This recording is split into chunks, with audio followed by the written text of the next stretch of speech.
ಮೊದಲನೇದಾಗಿ 2 ಟೊಮೊಟೊ ತೊಗೊಳ್ಳೋಣ. ಅದು ಸ್ಲೈಸಾಗಿ ಕಟ್ ಮಾಡಿ ಮೊದಲಿಗೆ ಗ್ರೈಂಡ್ ಮಾಡ್ಕೊಳ್ಳಿ. ನಾನು ಇದನ್ನು ಬರೀ ಇಬ್ರಿಗಾಗೋ ಥರ ಮಾಡ್ತಾಯಿದ್ದೀನಿ. ಸೊ ದೊಡ್ಡ ಟೊಮೊಟೊ ತೊಗೊಂಡಿದ್ದೆ, ಅದಕ್ಕೋಸ್ಕರ 2 ಟೊಮೊಟೊ ತೊಗೊಂಡಿದ್ದೀನಿ.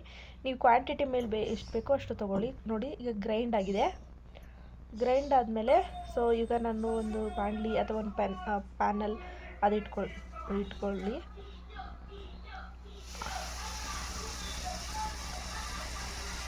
ಆಮೇಲೆ 1-2 ಟೇಬಲ್ ಸ್ಪೂನ್ ಆಯಿಲ್ ಹಾಕ್ಕೊಳ್ಳಿ. ಮೊದಲಿನಾಗಿ ನಾವು ಏನೇ ಒಂದು ರೆಸಿಪೀಸ್ ಮಾಡಬೇಕಾದ್ರೆ ಸೊ ಒಂದು ನಾಷ್ಟ ಟಿಫನ್ಸ್ಗೆ ಒಂದು ಸ್ವಲ್ಪ ಆಯಿಲ್ ಹಾಕ್ಕೊಂಡ್ರೆ ಜಾಸ್ತಿ ಚೆನ್ನಾಗಿರುತ್ತೆ. ಸೊ ಅದಕ್ಕೋಸ್ಕರ ಹಾಕ್ಕೊಳ್ಳಿ. ಮತ್ತು ಕಡಲೆಬೇಳೆ ಹಾಕ್ಕೊಳ್ಳಿ, 1 ಟೇಬಲ್ ಸ್ಪೂನ್ ಕಡಲೆಬೇಳೆ. ಆಮೇಲೆ ಉದ್ದಿನಬೇಳೆ 1 ಟೇಬಲ್ ಸ್ಪೂನು. ಆಮೇಲೆ ಒಂದು 2-3 ಎಲೆ ಕರಿಬೇಳೆ. ನೀಟಾಗಿ ಗೋಲ್ಡನ್ ಕಲರಲ್ಲಿ ಫ್ರೈ ಆಗೋ ಥರ ಫ್ರೈ ಮಾಡ್ಕೊಳ್ಳಿ.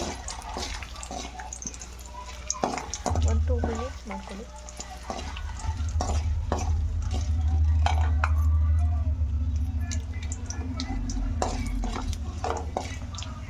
ಆಮೇಲೆ ಸೊ ಈರುಳ್ಳಿ ಹಾಕ್ಕೊಳ್ಳಿ, 1-2 ಈರುಳ್ಳಿ. 2 ಈರುಳ್ಳಿ ಹಾಕೊಂಡಾದ್ಮೇಲೆ ನೀಟಾಗಿ ಅದನ್ನು ಫ್ರೈ ಮಾಡ್ಕೊಳ್ಳಿ. ಸೊ ನನ್ನ ಚಾನಲ್ಗೆ ಇನ್ನೂ ಒಳ್ಳೊಳ್ಳೆ ರೆಸಿಪಿ ಬೇಕು ಅಂತಂದರೆ ಪ್ಲೀಸ್ ಸಬ್ಸ್ಕ್ರೈಬ್ ಮಾಡಿಕೊಂಡು ಮತ್ತು ಲೈಕ್ ಮಾಡಿ. ನಿಮ್ಮ ಕಮೆಂಟ್ ನೀವು ಮಾಡಿರೋ ಕಮೆಂಟ್ ಮೂಲಕ ತಿಳಿಸಿ. ಮತ್ತು ಫ್ರೈ ಮಾಡ್ಕೊಳ್ಳಿ.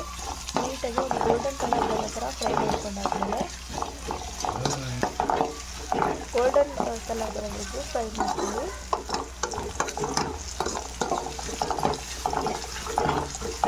ಫ್ರೈ ಆದಮೇಲೆ ಸ್ವಲ್ಪ ಲೋ ಫ್ಲೇಮಲ್ಲಿ ಜಾಸ್ತಿ ಮಾಡ್ಕೊಳ್ಳಿ. ಆಮೇಲೆ ಸ್ವಲ್ಪ ಸಾಲ್ಟ್ ಹಾಕ್ಕೊಳ್ಳಿ, ಸ್ವಲ್ಪ ಎಷ್ಟು ಬೇಕಷ್ಟು. ಮತ್ತು ಒಂದು ಜಿಂಜರ್ ಗಾರ್ಲಿಕ್ ಪೇಸ್ಟು ಮಿಸ್ ಆಗಿದೆ, ಸೊ ಕ್ಲಿಪ್ಪಿಂಗು. ಸೊ ಅದನ್ನು ಆ್ಯಡ್ ಮಾಡಿ ಫುಲ್ಲು ಒಗ್ಗರಣೆ ಮಾಡ್ಕೊಳ್ಳಿ. ಮತ್ತು ಟೊಮೊಟೊನ ಗ್ರೈಂಡ್ ಮಾಡಿರೋದನ್ನ ಪೇಸ್ಟನ್ನು ಹಾಕ್ಕೊಳ್ಳಿ. ಹಾಕೊಂಡಾದ್ಮೇಲೆ ನೋಡಿ ಈ ಥರ ಬರುತ್ತೆ.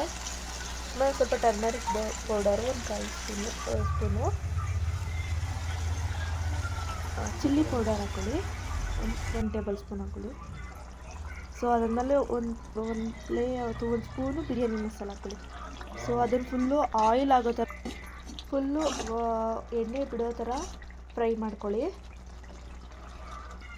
ಫುಲ್ಲು ಆದಮೇಲೆ ಅನ್ನನ ಕುಕ್ಕರಿಂದ ಬಾಯ್ಲ್ ಆಗಿದ ಅನ್ನನ ಫುಲ್ಲು ಆರಿಸಿಟ್ಕೊಂಡು, ಸೊ ನಾನು ಆರಿಸ್ಕೊಂಡಿದ್ದೆ, ಸೊ ಅದಕ್ಕೋಸ್ಕರ. ಆಮೇಲೆ ಲಾಸ್ಟಲ್ಲಿ ಈ ಥರ ಬರುತ್ತೆ.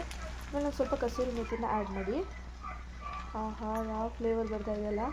ಲಾಸ್ಟಲ್ಲಿ ಕೊತ್ತಂಬರಿ ಸೊಪ್ಪನ್ನ ಗಾರ್ನಿಷ್ ಮಾಡಿ. ಸೊ ಆಮೇಲೆ ಸ್ವಲ್ಪ ನೀಟಾಗಿ ಮೇಲೆ ಕೆಳಗಡೆ ಮಾಡಿ ಮಿಕ್ಸ್ ಮಾಡಿ.